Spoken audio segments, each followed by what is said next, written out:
મારું નામ ભાવેશભાઈ બોરડ, ગામ સુલતાનપુર, તાલુકો ગોંડલ।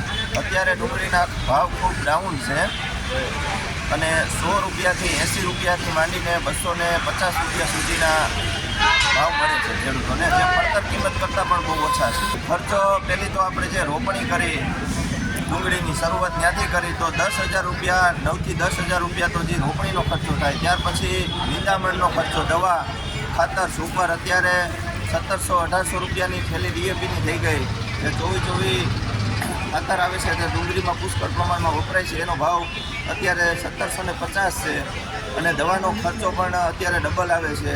હવામાન અનુકૂળતા નથી બરોબર અને પાક પણ ઓછો આવવાનો છે। ડુંગળી અત્યારે પીળી પત્તી આવે છે, માર્કેટમાં ચાલુ થઈ છે અને લાલ 20% જેવી લાલ આવે છે।